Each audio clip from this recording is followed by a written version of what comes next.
नमस्कार विद्यार्थी मित्रांनो, मी स्वप्नील बाळकृष्ण मडावी आज पुन्हा एकदा आपल्या गडचिरोली पोलीस दलामार्फत होणाऱ्या ऑनलाईन क्लासमध्ये तुम्हा सर्व विद्यार्थ्यांचं स्वागत। बरेच दिवसापासून एक चांगली ओळख या ऑनलाईन क्लासेसच्या माध्यमातून आपली झालेली आहे। निश्चित यामधून बऱ्यापैकी तुम्हाला बऱ्याच गोष्टी आपल्या विषयामार्फत तुम्हाला बऱ्याच गोष्टी शिकायला मिळत आहे आणि सोबत याचा खूप मोठा एक चांगला फायदा येणाऱ्या आगामी काळामध्ये विविध स्पर्धा परीक्षांमध्ये हा तुम्हाला नक्की होईल, एवढे मात्र नक्की। आणि परत यामध्ये बरंच काही मी सुरुवातीला बोलत असतो, निश्चित यामध्ये थोडं आपल्याला त्यामध्ये हे पाहत असताना, जसं व्याकरणामध्ये बोलत असताना व्याकरणाचा घटक आणि त्या बाबतीमध्ये पाहत असताना आपण बऱ्यापैकी मागच्या लेक्चरला किंवा मागच्या व्हिडिओजमध्ये ज्यामध्ये शब्दाच्या जाती हा घटक अभ्यासला आणि त्यासोबत अभ्यासत असताना त्यामध्ये आपण जी शेवटची शब्दजाती अभ्यासली तिचं नाव म्हणजेच बऱ्यापैकी सांगितलं होतं त्यामध्ये की केवल प्रयोगी अव्यय। आणि हा नेमका वाक्यामध्ये केवल प्रयोगी अव्यय याची दुनिया काय असते, केवल प्रयोगी अव्ययांना उद्गारवाची अव्यय असे म्हणतात। आणि सोबत एक गोष्ट आयुष्यभर लक्षात ठेवायचं विद्यार्थी मित्रांनो की केवल प्रयोगी अव्ययाचा प्रकार ठरवत असताना, आता केवल प्रयोगी अव्यय म्हणजेच ते मी काहीतरी सुरुवातीला बोललो होतो की वेगवेगळ्या मनामध्ये भावना दाटून येतात आणि ते व्यक्त करण्यापूर्वीच एखादा उद्गार बाहेर निघतो, त्या उद्गारांनाच केवल प्रयोगी अव्यय म्हणतात। सोबत त्याच्यामध्ये बऱ्याच काही आहेत त्यामध्ये। मग एखादा जर बऱ्यापैकी जर एखादी दुःख झालं असेल तर त्याला आपण साधारणपणे शोकदर्शक भावना म्हणून संबोधित असतो। त्यासोबत आनंद जर झाला असेल तर त्याला आपण हर्षदर्शक भावना म्हणतो। एखाद्याला जर हाक मारायची असेल तर त्याला आपण संबोधनदर्शक अशा पद्धतीची एक भावना असते। आणि मग यावरून आपल्याला एक गोष्ट क्लिअर होते की केवल प्रयोगी अव्ययाचा प्रकार ठरवत असताना तो त्याच्या स्वरूपावरून न ठरवता, स्वरूप म्हणजे दिसणे, स्वरूपावरून न ठरवता ते त्याच्या कार्यावरून ठरवावा लागतो। म्हणजेच काय तर ती नेमकं वाक्यामध्ये कोणत्या प्रकारची भावना व्यक्त करत आहे त्या भावनेवरून ते त्याचा प्रकार ठरवायचा। आणि अशा पद्धतीने आपण बरेच दिवस झाले या व्याकरणामध्ये आपण दुनिया पाहत आहोत, नेमकं घटकसुद्धा आपण अभ्यासत आहोत। मागे बऱ्याच गोष्टी तुम्हाला सांगावंसं वाटते मी विद्यार्थी मित्रांनो। आज पुढच्या ज्या काही येणाऱ्या परीक्षा असतील नक्कीच यामध्ये तुम्हाला एक खूप मोठा चांगला फायदा होईल। आणि सोबत एक गोष्ट जर नोट जर केली म्हणजे कुठल्याही घटकाचा किंवा कुठल्याही विषयाचा ज्यावेळेस आपण अध्ययन करतो, शिकतो, ज्याला आपण वाचतो म्हणा किंवा बऱ्याच गोष्टी आपल्याला ज्यामधून शिकायला भेटतात, मग ते पडताळण्यासाठी त्याचं मूल्यमापन करण्यासाठी आपल्याला साधारणपणे प्रश्नांचं स्वरूपसुद्धा पाहावं लागेल। विविध प्रश्नांना सामोरे जाता आलं पाहिजे। नेमकं त्या विषयाचं अध्यापन करत आहोत, बरेच विद्यार्थी खूप मोठा एक चांगला अभ्यास करतात, बऱ्याच वेळेपर्यंत अभ्यास करतात, पण मात्र परीक्षेमध्ये वाचूनसुद्धा ते डोळ्यासमोरूनसुद्धा किंवा आपल्या वाचनामध्ये जरी गेलेला जरी असेल तो वाक्य तरीसुद्धा परीक्षेमध्ये बऱ्याच यामध्ये एक फसवण्याचे कार्य त्यामध्ये आपल्याला साधारणपणे प्रश्नांच्या माध्यमातून होत असते। मग त्यासाठी सर्वात महत्त्वाची गोष्ट म्हणजे आपल्याला काय माहिती पाहिजे, तर सर्वात महत्त्वाचं म्हणजे त्या विषयावरचा किंवा त्या घटकावरचा आपल्याला प्रश्न प्रकार हा वेगवेगळ्या परीक्षांमध्ये नेमकं कोणत्या पद्धतीनं आणि कशा पद्धतीने विचारेल बा, यासाठी मुळात आपल्याला त्या घटकावरच्या किंवा त्या विषयावरच्या प्रश्नांचा आढावा आपल्याला घ्यावा लागेल, प्रश्नांचं स्वरूप आपल्याला पाहावं लागेल। आणि त्यामधून जी काही आपण परीक्षेमध्ये जात असताना जे आपल्या मनामध्ये भीती असते ना, मला सुद्धा वाटायची भीती, निश्चितच जे आहे सत्य ते आहे। बऱ्यापैकी आपण ज्यावेळेस पहिल्यांदा म्हणा किंवा त्या एखाद्या जसं म्हटलं जाते बऱ्यापैकी की साधारणपणे आपण ज्यावेळेस बरेच याच्यामध्ये घटक सांगितले जातात, पण तरीसुद्धा आपण ज्यावेळेस परीक्षेमध्ये जातो त्यावेळेस विविध प्रश्नांना सामोरे जात असताना नेमकं त्यामध्ये जर पहिल्यांदा जर गेलं असेल त्या प्रश्नांना तर निश्चित त्यामध्ये बऱ्याच चुका आपल्या त्यामध्ये होत असतात।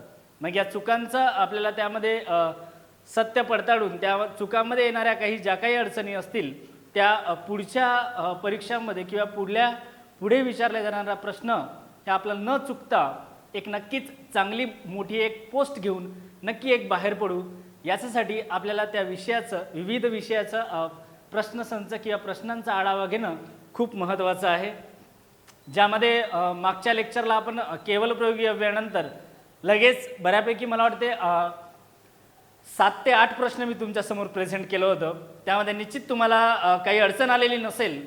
त्यामुळं बऱ्यापैकी आपल्याला कमेंट्समध्ये सुद्धा काही गोष्टी अजूनपर्यंत तरी मिळालेल्या नाही, पण तरीसुद्धा खूप त्या प्रश्नांबाबत तुम्हाला म्हणजे बऱ्यापैकी ते प्रश्न जे होते प्रश्न प्रकार ते आपण अभ्यासलेल्या गोष्टी आहेत सगळे काही, म्हणजेच अभ्यासलेल्या घटकावरचे प्रश्न प्रकार होते. त्यामुळे निश्चितच त्यामध्ये तुम्हाला कुठलीच अडचण गेली नाही आणि मला हेही अपेक्षित होतं की निश्चित त्यामध्ये तुम्ही सर्व प्रश्नांना व्यवस्थितरित्या सामोरे गेले असेल. आणि यामध्ये लक्षात घ्या विद्यार्थी मित्रांनो की ज्यामध्ये बऱ्यापैकी काय असतं, आपण जर प्रश्नांचा जर थोडासा आढावा जर घेतला आणि बऱ्यापैकी काय होतं नेमकं प्रश्न जर समजायला लागले, आपण प्रश्नांना जर व्यवस्थितरित्या ओळखलो तर निश्चित त्यामध्ये सेकंदामध्ये उत्तर सोडून बाहेर पडतं.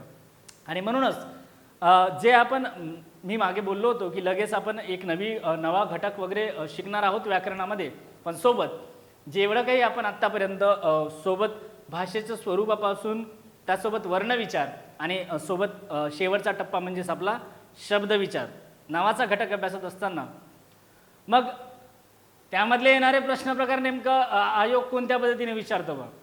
कारण यामध्ये लक्षात घ्या मी मागे बोललो होतो, जर समजा 50 मार्काचा अभ्यासक्रम जर असेल मराठी व्याकरणामध्ये तर शब्दविचार नावाचा घटक बऱ्यापैकी हा 30 मार्काला विचारला जातो. मग अत्यंत महत्त्वाचा घटक आहे. त्यामध्ये शब्दाच्या जाती 20 मार्काला असतो.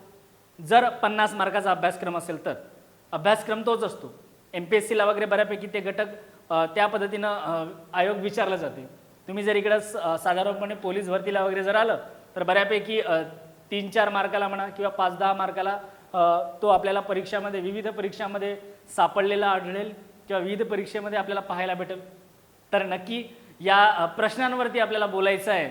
आणि निश्चित या प्रश्नांवरती बोलत असताना मला असं सांगावंसं वाटतं की यामधले बरेच प्रश्न किंवा बरेच गोष्टी जे मी तुमच्याशी आत्ता बोलत आहे यामधून निश्चितच तुम्हाला मोठ्या प्रमाणामध्ये विचारतील एवढं मात्र नक्की.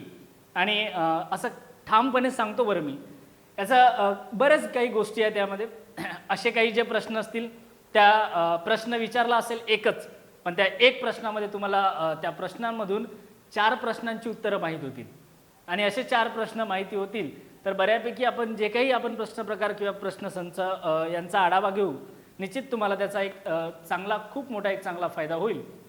तर सर्वप्रथम आमचे सर्व पोलीस कर्मचारी आणि सोबत तुम्हा विद्यार्थ्यांचं सुद्धा आपल्या या ऑनलाईन क्लासमध्ये स्वागत. आणि मग आपण आपल्या विषयाकडे वळू. तर निश्चित जो काही आपला आज कुठलाही विषय असेल तो तुम्ही तेवढ्या व्यवहारात वापरणार नाही, पण मात्र गणित हा विषय आपला एक व्यावहारिक असते आणि आपण त्याला व्यवहारात वापरल्या जातात, म्हणून तो विषय आपल्यासाठी सोपा आहे. एखादी न शिकणारी एखादा अडाणी व्यक्ती जरी असेल तरी ते मात्र गणिताच्या माध्यमातून बेरीज असेल, गुणाकार असेल वा भागाकार असेल ते सहजतेने करत असतात. ते कुठल्या आपल्या पेनीचा किंवा कुठल्या कॅल्सीचाच वापर न करता सुद्धा ते गणित सोडवत असतात. सहज जनरली व्यवहारामध्ये ते वापरत असतात, म्हणून हा विषय आपल्यासाठी सोपा विषय आहे.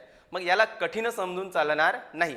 मग यामध्ये काय विषय आपल्याला स्पर्धा परीक्षेमध्ये या विषयाला कसं प्रेझेंट केला जातो, तर आपल्याला जो अंकगणित हा विषय आपण या ठिकाणी लिहिलेला आहे तर त्याला व्यावहारिक गणित असं सुद्धा म्हणतात. म्हणजे ज्या ज्या गोष्टी आपण व्यवहारामध्ये वापरत असतो त्याशी संबंधित आपल्याला शाब्दिक उदाहरणांद्वारे आपल्याला प्रश्न विचारले जातात. असे वेगवेगळे प्रश्न आहेत, भरपूर वेगवेगळ्या टॉपिकमधून आपल्याला तो प्रश्न प्रकार येणार.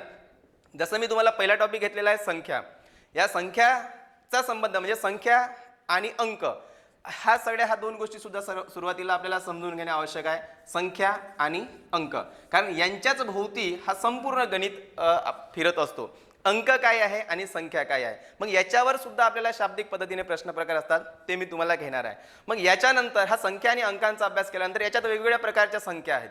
जसं नैसर्गिक संख्या आहे, सम संख्या आहे, विषम संख्या आहे, पूर्णांक संख्या आहे, अपूर्णांक संख्या आहे, मूळ संख्या आहे, त्रिकोणी संख्या आहे, चौरस संख्या आहे, मग सहमूळ संख्या आहे, परिमेय संख्या आहे, अपरिमेय संख्या आहे, पारंपरिक संख्या आहे, त्रिकोणी संख्या आहे. अशा वेगळ्या वेगळ्या संख्या असतात. आणि ह्या संख्यांच्या बाबतीत आपल्याला शाब्दिकतेने म्हणजे वेगवेगळ्या पद्धतीने आपल्या स्पर्धा परीक्षेमध्ये प्रश्न प्रकार असतो. सोबतच तो टॉपिक गेल्यानंतर आपला संख्या टॉपिक गेल्यानंतर मग त्याच्याच भोवती फिरणारा एक लसावी मसावी नावाचा टॉपिक आहे. आता लसावी मसावी आपण वर्ग 3-4 वर्गात शिकलं, पण तो लसावी मसावी आपल्याला तसंच विचारला जाणार नाही जो 4थ्या वर्गात विचारलेला आहे. त्याच लसावी मसावीच्या टॉपिकला आपल्याला शाब्दिक उदाहरणात प्रेझेंट करत असतात. म्हणजे वेगवेगळ्या पद्धतीने त्या प्रश्नांना त्या ठिकाणी, पण सोडवायचं मात्र लसावी मासावीच आहे. त्यानंतर शेकडेवारी नावाचा टॉपिक आहे, पर्सेंटेज आहे, तो सुद्धा टॉपिक तसंच आहे. व्यवहारामध्ये आपण एखाद्या दुकानात गेलं, त्या ठिकाणी डिस्काउंट असते, सूट असते, मग ते सूट काढायची असेल तरी आपला तो टक्केवारी संबंध आला.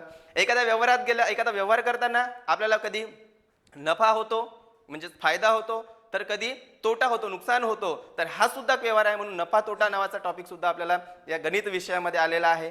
इतकंच नाही तर आपण व्यवहारामध्येच फिरताना जेव्हा बँकेशी संबंध येतो तर तेव्हा व्याजाचा संबंध येतो, आणि तो व्याज, मग त्या व्याजाभोवती सरळ व्याज आहे की चक्रवाढ व्याज आहे, तर हे सरळ व्याज चक्रवाढ व्याजाचं सुद्धा टॉपिक त्या ठिकाणी असते. त्याच्याच सोबत आपण एखादा व्यवहार करत आहोत, मला एकट्याला तो व्यवहार करायला जमत नाही, मग मला सोबत एखाद्या दुसऱ्या व्यक्तीला घ्यायचा आहे, मग आपण त्यामध्ये पार्टनरशिप करत असतो, म्हणजेच त्याला आपण भागीदारी म्हणतो, आणि त्या भागीदारीनुसार भांडवल त्या ठिकाणी गुंतवणूक करत असतो. म्हणजे माझ्याकडे काही रुपये आहेत, पण माझ्याकडे असलेल्या पैशामध्ये मी माझा व्यवसाय चालू करू शकत नाही, मग माझ्या मित्राला किंवा एखाद्याला सोबत घेत असतो, आणि दोघांचे पैसे मिळून आपण तो एखादा व्यवहार करतो. म्हणजे हा भागीदारी सुद्धा टॉपिक आपला गणित या विषयामध्ये येणार आहे. त्याच्याच सोबत परत आपण बऱ्याचदा परीक्षेचे गुण असेल किंवा इतर जे काही माहिती सांगताना आपण ठळक पूर्ण माहिती न सांगता त्याला एका विशिष्ट पैलूमध्ये सांगतो, म्हणजे तो एव्हरेजमध्ये सांगत असतो, मग तो सरासरी नावाचा टॉपिक सुद्धा आपल्या गणित या विषयामध्ये येतो. त्याच्यानंतर आपण किती वेळामध्ये किती काम केल्यानंतर किती काम पूर्ण होत आहे, तर तसा काळ काम वेग नावाचा टॉपिक सुद्धा आपल्या गणित विषयामध्ये आहे.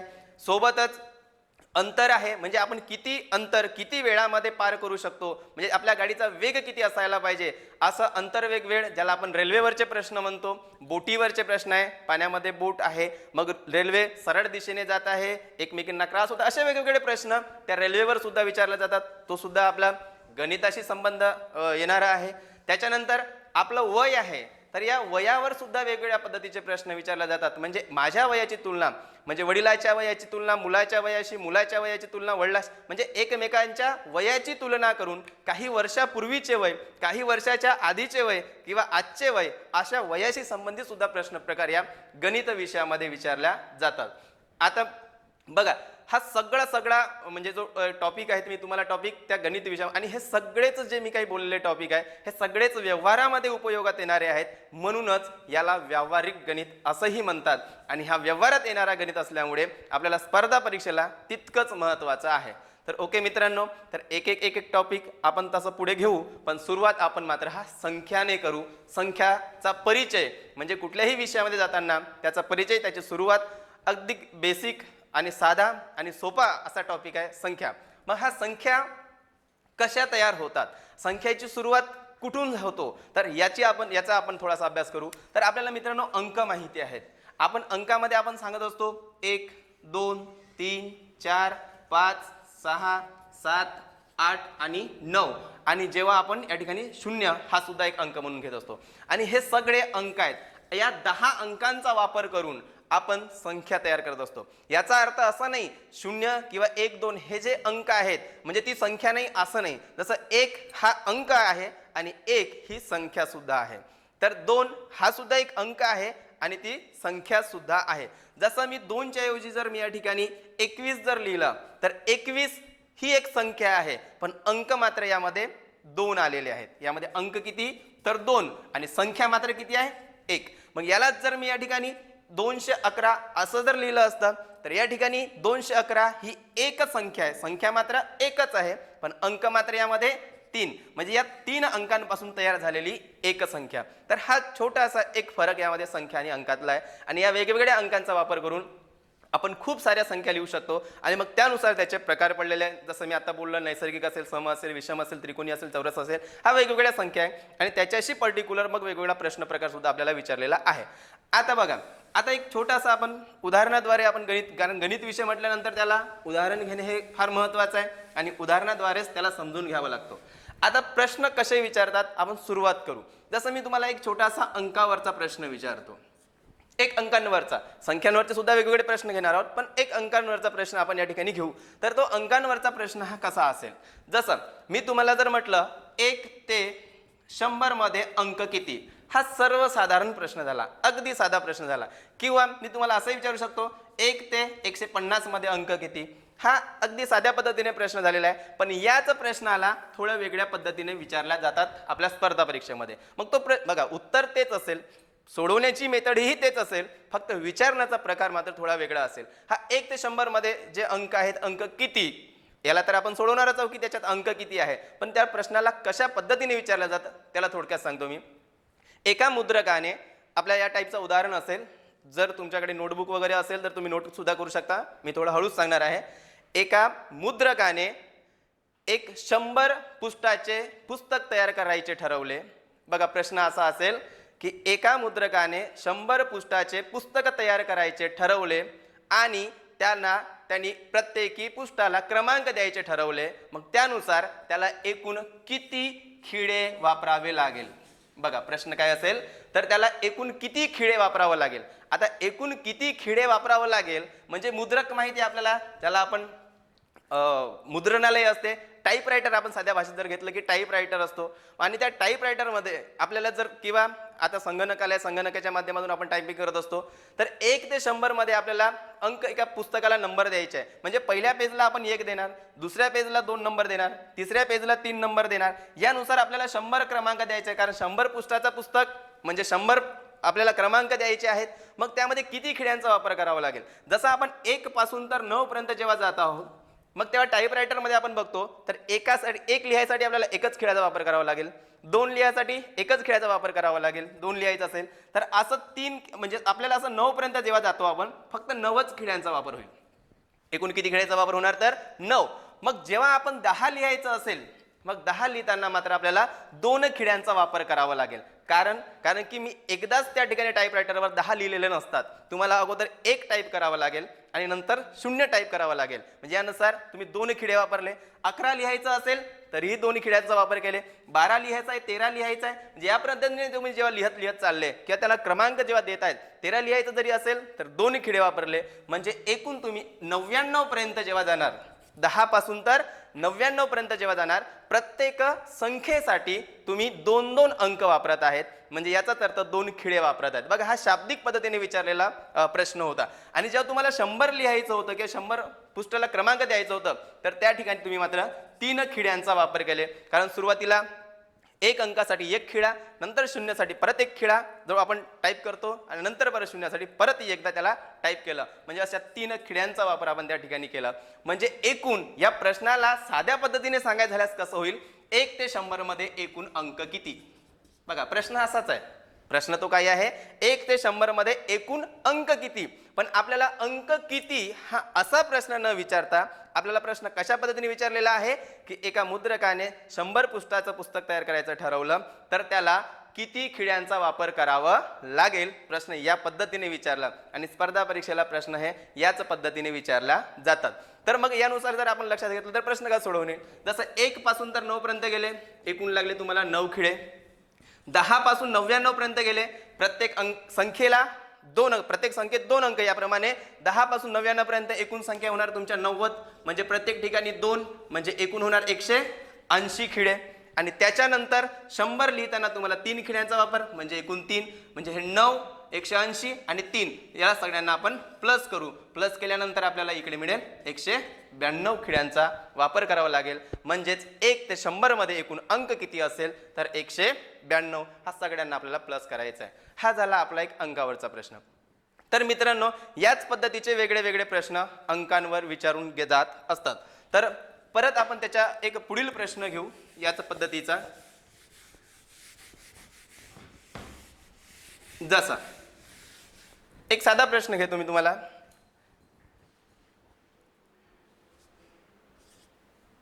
101 ते 300 101 ते 300 मध्ये एकूण किती अंक आहेत. प्रश्न हाच विचारला. 101 ते मी असं नाही विचारलं. 101 ते 300 मध्ये 1 हा अंक किती वेळा आलेला आहे. प्रश्न या पद्धतीने विचारला. बघा अंकांवरचाच प्रश्न आहे, एकदम साधा सोपा आहे कारण आपल्याला अंक ही कन्सेप्ट माहिती आहे. 101 ते 300 मध्ये 1 हा अंक किती वेळा आलेला आहे. किती वेळा आलेला आहे प्रश्न विचारला. आता बघा 101 पासून तर 300 पर्यंत आपल्याला अंक विचारले. मग यासाठी आपण एक किती वेळा आलाय, जसं इथे 2 वेळा आलेला आहे, 102 लिहिणार, इथे 1 आहे, 103 लिहिणार, इथे 1 आहे. असं तुम्ही लिहित 300 पर्यंत जाणार का? नाही, हे शक्य होणार नाही आणि आपण ते सोडवू शकणार नाही. मग याच्यासाठी बघा, या प्रश्नासाठी मी तुम्हाला थोडासा मागे घेऊन जातो आणि याच प्रश्नाला आपण सोडवू थोड्या वेगळ्या पद्धतीने. बघा, मी प्रश्न इथे नोट करून ठेवतो. 101 ते 300 मध्ये 1 हा अंक किती वेळा आलेला आहे, किती वेळा? तर हा आपला प्रश्न आहे. या प्रश्नाला सोडवण्यासाठी थोडं मागे जाऊ. आणि ते कसं बघा, 1 ते 100 मध्ये आपण अंकांचा विचार करू. 1 ते 100 मध्ये जसं आता बघितलं होतं आपण की 1 ते 100 मध्ये आपले एकूण 192 अंक येतात. 1 ते 100 मध्ये 192 अंक आहेत. मग त्या 1 ते 100 मध्ये 192 अंक आहेत. मग त्यामध्ये 0 किती वेळा आलेला आहे, 1 हा अंक किती वेळा आलेला आहे, 2 हा अंक किती वेळा आलेला आहे, 3 असेल, 4 असेल, 5, 6, 7, 8 आणि 9. म्हणजे हे प्रत्येकी अंक किती वेळा आलेले आहेत याला सुरुवातीला नोट करून ठेवणं हे अत्यावश्यक आहे. जसं आपण शून्याच्या बाबतीत जर बोललो, इथे बोललेलं आहे 1च्या बाबतीत बोललेलं आहे, पण आपण प्रत्येक अंकांच्या बाबतीत विचार करू, कारण अशा पद्धतीचे बरेच प्रश्न परीक्षेला विचारून गेलेले आहेत.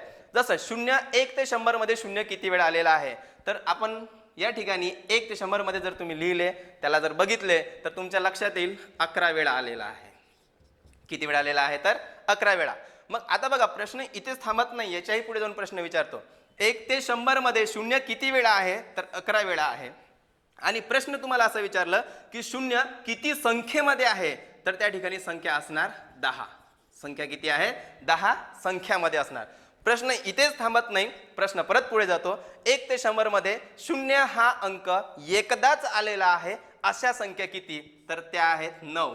एकदाच येणाऱ्या संख्या, तर एकदाच येणाऱ्या संख्या किती असेल? 0 हा अंक एकदाच येतो अशा संख्या किती, तर त्या येणार आपल्याला 9. आता ते कसं, थोडक्यात मी तुम्हाला काउंट करून दाखवतो. जसं 1 पासून 100 पर्यंत गेले तर 0 किती वेळा, जसं सुरुवात केली तुम्ही 1 पासून सुरुवात करतो, 10 मध्ये गेले, 10 मध्ये 0 हा 1 वेळा आलेला आहे. त्यानंतर पुढे गेल्यानंतर तुम्हाला 20 मध्ये 0 दिसणार, 30 मध्ये 0 आहे, 40 आहे, 50 आहे, 60, 70, 80, 90 आणि 100 मध्ये. तर यामध्ये 0 किती वेळा आलाय बघा, हा 1, 2, 3, 4, 5, 6, 7, 8, 9, 10 आणि 11. 100 मध्ये 2दा आलेला आहे. म्हणजे किती वेळा आलेला आहे 0? 11 वेळा. आता 0 हा 11 वेळा आलेला आहे, पण संख्या किती आहेत, तर बघा संख्या किती आहे, ही एक पूर्ण संख्या. 1, 2, 3, 4, 5, 6, 7, 8, 9 आणि 10. कारण ही एकच संख्या, मी सुरुवातीला तेच बोललं, संख्या आणि अंकातला फरक. तर संख्या किती झालेल्या आहेत आपल्या, 10.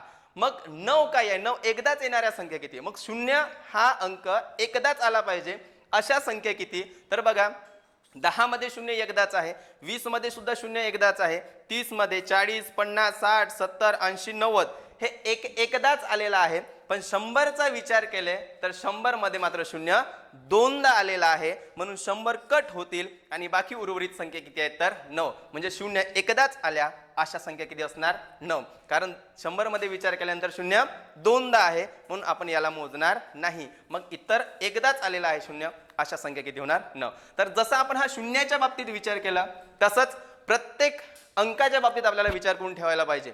जसं 1च्या बाबतीत जर विचार केले, तुम्ही घरी ट्राय करू शकता किंवा त्याला 1 पासून 100 पर्यंत लिहून त्याला मोजू शकता. जसं 1 हा किती वेळा आलेला आहे, तर तुम्हाला दिसणार 21 वेळा आलेला आहे. 1 किती वेळा आलेला आहे, तर 21 वेळा. आणि 1 येणाऱ्या संख्या किती, तर त्या तुम्हाला दिसणार संख्या 20 संख्या असणार. बघा 1 किती वेळा आलेला आहे, 21 वेळा, आणि संख्या किती आहेत, 20 संख्या. त्याच्यानंतर 1 हा अंक एकदाच येतो अशा संख्या किती दिसणार, तर 19 संख्या आहेत, जे तुम्हाला एकदाच आलेला आहे. तर हे 1 ते 100 मध्ये लिहून आपल्याला काउंट करता येतो. कारण हे याच्यासाठी महत्वाचं आहे, कारण या टाईपचे जेव्हा प्रश्न असतात मग आपण इथे मोजत न बसता यावरून तुम्ही उत्तर काढू शकता. तसंच मग 2 असेल, 3 असेल, 4, 5 प्रत्येक अंकाचा जर विचार केले तर ते किती वेळा येणार, तर प्रत्येक अंक तुम्ही जर विचार केले 2, 3, 4, 5, 6, 7, 8, 9, तर हा सगळ्या अंकांचा जर विचार केले तर तुम्हाला 20 वेळा आलेले असणार. संख्या किती आहेत, तर 19 संख्या दिसणार. आणि त्यानंतर 2, 3 पासून तर 9 पर्यंतचा प्रत्येकी अंक एकदाच आलेला आहे अशा संख्या किती, तर त्या तुम्हाला 18 दिसणार. बघा या पद्धतीने सगळं सारांश जर तुम्ही मांडून ठेवले 1 ते 100 पर्यंत, तर आपल्याला हा सगळा विचार करता येईल. परत एकदा सांगतो बघा, शून्य किती वेळा आलेला आहे? 11 वेळा. शून्य एकदाच येतो अशा संख्या किती आहेत? 9. शून्य किती संख्येत आलेला आहे? 10. आणि 1 हा अंक किती वेळा? 21 वेळा. आणि 1 हा अंक येतो अशा संख्या किती आहेत? 20. आणि 1 हा अंक एकदाच येतो अशा संख्या किती आहेत? तर 19. 2, 3, 4, 5, 6, 7, 8, 9 या ठिकाणी अंकांचा जर विचार केले तर ते किती वेळा येतात? 1 ते 100 मध्ये 20 वेळा. आणि 1 ते 100 मध्ये त्या संख्या किती येतात? 2 पासून 9 पर्यंतचा तर 19 संख्या आहे. आणि एकदाच येतात अशा संख्या किती? तर 18. तर हे याच्यावरून आपण या प्रश्नाला आता आपण सोडवू शकतो. ते कसं? जसा बघा प्रश्न असा होता, 101 ते 300 मध्ये 1 हा अंक किती वेळा आलेला आहे? मग याचा उत्तर आपण याचा विचार करून आपण सोडवू शकतो. आता ते कसं? बघा 101 पासून तर तुम्ही इकडे 199 पर्यंत अगोदर विचार करा. 101 पासून. आता बघा सुरुवातीचा 1 जर तुम्ही सोडले, सुरुवातीचा 1 जर आपण सोडून दिलं तर काय लक्षात येईल आपल्याला? 1 पासून तर 99 पर्यंतच जात आहोत. मग या ठिकाणी विचार करा तुम्ही, 1 हा किती वेळा आलेला होता? तर आपण या ठिकाणी म्हटलं 21 वेळा. आता इथे 21 वेळा का बरं? कारण की आपण 1 पासून तर 100 पर्यंत गेलं. 1 पासून 99 पर्यंत आले असते तर किती वेळा मिळाला असता? 20 वेळा. कारण 100 मध्ये 1 असल्यामुळे तो किती वेळा झालेला आहे? 21 वेळा. मग या ठिकाणी तुम्ही 1 पासून 99 पर्यंतच जात आहेत असा विचार करा. म्हणजे किती वेळा होणार? 20 वेळा. मग आपल्याला या ठिकाणी विचार कशाचा करायचा होता? 101 ते 199. मग 101 ते 199 मध्ये जर तुम्ही 1 पासून तर 99 पर्यंतचा विचार केले तर 20 वेळा झालेला आहे. मग सुरुवातीचा प्रत्येक ठिकाणी 1 आलेला आहे. मग हा 1 किती वेळा आलेला आहे? सुरुवातीपासून सुरुवात केली तुम्ही 1 पासून तर इकडे 1 पर्यंत, म्हणजे हा 1 ते हा 1, म्हणजे 1 पासून सुरुवात केली तर 99 पर्यंत. म्हणजे याचा अर्थ तो किती वेळा असेल? 99च असेल. सुरुवातीचा जो 1 आहे तो किती वेळा आलेला असणार? 99. म्हणजे तुमच्या लक्षात येईल ते 20 जे सुरुवातीला आपण हे विचार केला तर 20 आहे. आणि त्याच्यानंतर 1 पासून सुरुवातीचा 1 जो आहे तो 99. म्हणजे 20 आणि 99 प्लस केले तर आपल्या लक्षात येईल किती असणार? ते 119 वेळा आलेला आहे. कुठून? 101 ते 199. नंतर आपण विचार करू 200 ते 300 मध्ये. आता विचार करा मित्रांनो, आपल्याला 101 ते 300 विचारलं होतं. आपण 101 पासून तर 199 पर्यंत गेला. आता आपल्याला पुढे जायचं आहे 200 ते 300. मग 200 ते 300 मध्ये सुरुवातीला हा 2-2च असणार आहे. मग शेवटी गेल्यानंतर हा शेवटी 3 आहे. म्हणजे याचा अर्थ तुम्ही 201 पासून विचार करा, कारण 1 ची सुरुवात तिथून झालेली आहे. आणि इकडे असणार 99 पर्यंत, म्हणजे 299 पर्यंत. म्हणजे हेच काय झालं? 1 पासून तर 99 पर्यंत. म्हणजे किती वेळा असणार? तो 20 वेळा असणार. मग याला काउंट करून घ्या. तुमचं उत्तर तयार. किती असणार त्या ठिकाणी? ते 9, त्याच्यानंतर 3, 139 वेळा तो आलेला असणार. काय? 1. तर या पद्धतीने आपल्याला बघा याचा आधार घेऊन असे वेगवेगळे प्रश्न असणार. तुम्हाला जसं मी 1च्या बाबतीत विचारलं तसं 2च्या बाबतीतही विचारला जाईल, 3च्या बाबतीतही विचारला जाईल. असं थोडासा आपण याच प्रश्नाला थोडं पुढे ढकलू आता. ओके, बघा हे महत्त्वाचं आहे.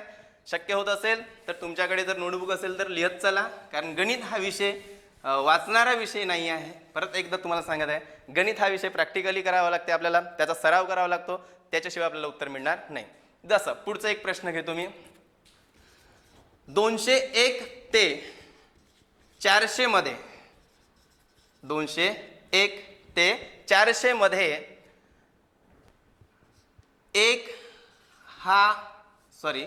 3 हा अंक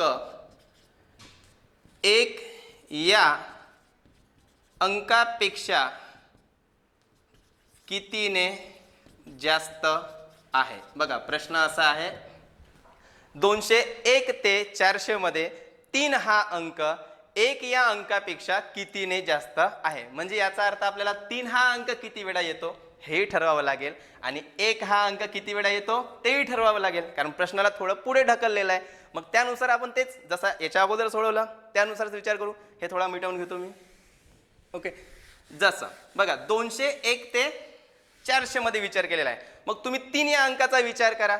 जसं म्हटलंय 201 पासून सुरुवात झाला तर तुम्ही तिकडे 300 पर्यंत चला पहिले. नंतर मग 301 पासून तर आपण इकडे 400 पर्यंत विचार करू. काही हरकत नाही, स्टेप बाय स्टेप तुम्ही त्याची फोड केले तर. बघा इथे काय झालेलं आहे, तुम्हाला विचारलं कोणतं, आपण सुरुवात कोणत्या अंकाने करत आहोत? 3. कारण काय म्हटलंय, 201 ते 400 मध्ये 3 हा अंक 1 या अंकापेक्षा कितीने जास्त आहे. म्हणजे 1 हा अंक किती वेळा येतो आणि 3 हा अंक किती वेळा येतो? 3 हा अंक, याचा अर्थ 3 जास्त वेळा येतो. 3 का बरं जास्त वेळा येत असेल? कारण आपण 201 पासून सुरुवात केलं तर 400 पर्यंत चाललो आणि त्याच्यानंतर जे 300 येणार आहे, 301 302 म्हणजे प्रत्येक यामध्ये तो 3 येणार आहे. बघा 201 ते 300 मध्ये आपण 3 या अंकाचा जर विचार केला, सुरुवातीचा 2 मिटवून घ्या म्हणजे एकच समजा त्याला. म्हणजे आपण इकडे जसं आपण 1 ते 100चा विचार केला होता, 1 ते 100 मध्ये 3 हा किती वेळा आलेला होता? 20 वेळा. हे लक्षात ठेवावं लागेल. 1 ते 100 मध्ये 3 हा अंक किती वेळा आलेला आहे? कारण 2 असेल 3 असेल असं 9 पर्यंत कोणताही अंक घेतले तर तो 20च वेळा येतो. तर 1 ते 100 मध्ये 20 वेळा आलेला आहे म्हणजे याचा अर्थ तुम्ही ह्या 1 पासून तर 299 पर्यंत जात आहे असं समजून घ्या. 299 म्हणजे सुरुवातीचा 2 परत मिटवून घ्या, 99 समजा. म्हणजे 1 ते 99 मध्ये 3 हा अंक किती वेळा असेल? तर 20च वेळा असेल. कारण आपण इकडे घेतलं 1 ते 100 मध्ये म्हणजेच 1 ते 99 मध्ये असा विचार केला तर चालेल. म्हणजे 1 ते 99 मध्ये हा किती वेळा आलेला आहे? 20 वेळा.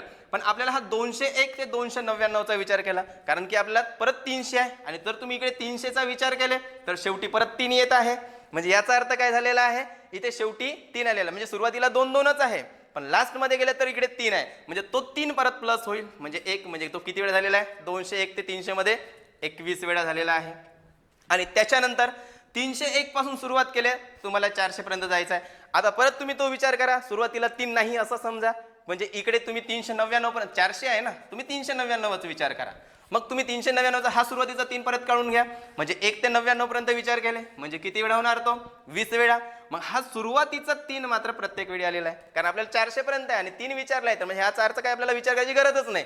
मग त्या 301 पासून तर 399 पर्यंत गेले म्हणजे 1 पासून 99 पर्यंत गेले म्हणजे ते झालेलं आहे 20 वेळा. त्यानंतर सुरुवातीचा जो 3 आलेला आहे 301 पासून तर हा 399 पर्यंत म्हणजे 1 पासून 99 पर्यंत म्हणजे किती वेळा असेल? तो 99 म्हणजे हे किती असणार? 119 असणार. आणि ह्या 201 पासून 300 पर्यंत तो किती वेळा आहे? 21 वेळा. याला जर तुम्ही प्लस केलं तर किती होणार? ते 140. म्हणजे एकूण आपल्याला 3 या अंकाचा विचार केला तर 3 हा अंक आपला किती वेळा होत आहे? तर 140 वेळा.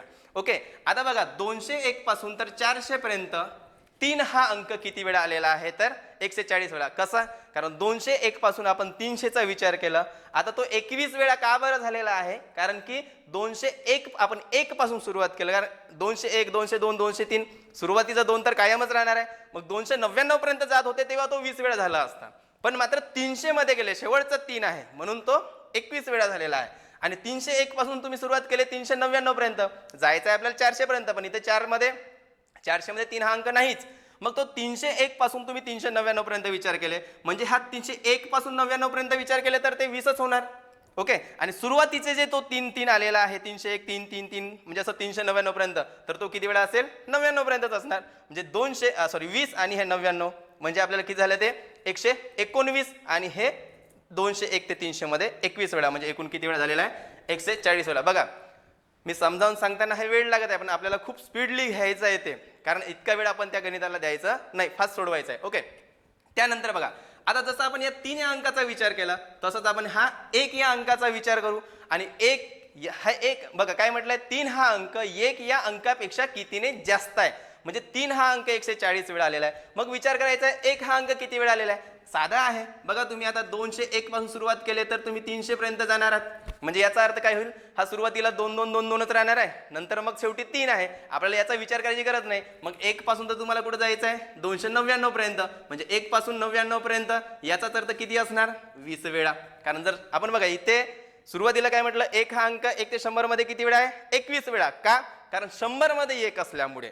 आणि मात्र तुम्ही 1 पासून 99 पर्यंत घेतले तर 20च वेळा होणार आणि 1 पासून 99 पर्यंत घेतले तर 20 वेळा.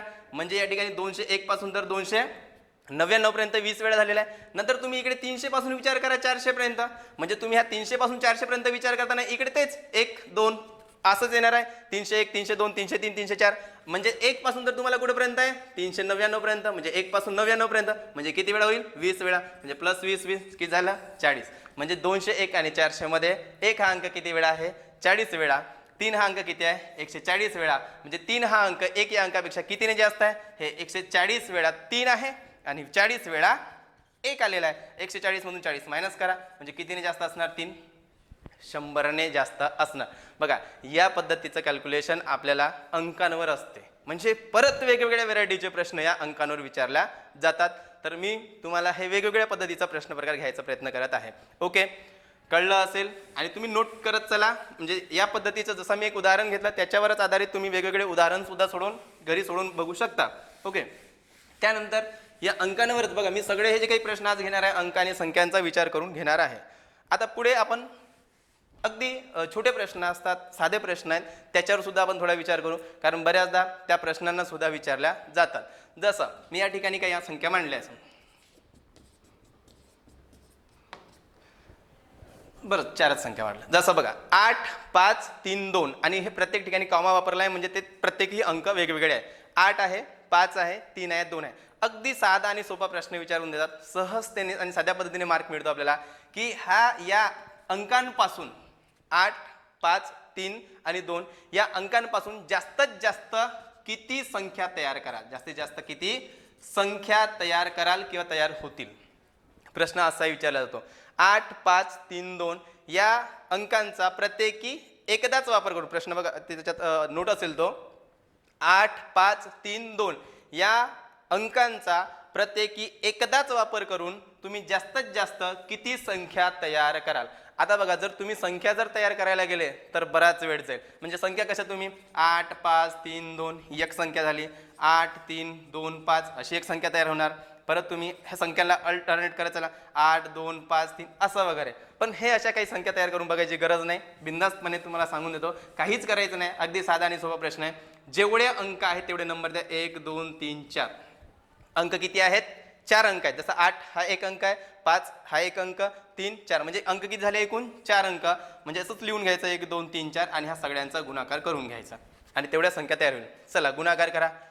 4 3 12, 12 2 24, 24 1 24 म्हणजे किती संख्या तयार होती? तर 24 संख्या तयार होतील. हा अगदी साधा प्रश्न आहे. सहजतेने कधीही विचारला तर तुम्ही याचा सहज एक मार्क घेऊ शकता. आता कधी कधी काय होतं बघा, या प्रश्नाला थोडासा वेगळी कलाटणी देतात. ते कसं? जसं या ठिकाणी मी तुम्हाला परत दुसरं एक उदाहरण घेतो. 2, 3 आहे, 8 आहे, 9 आणि इकडे 0 असं वापरलं.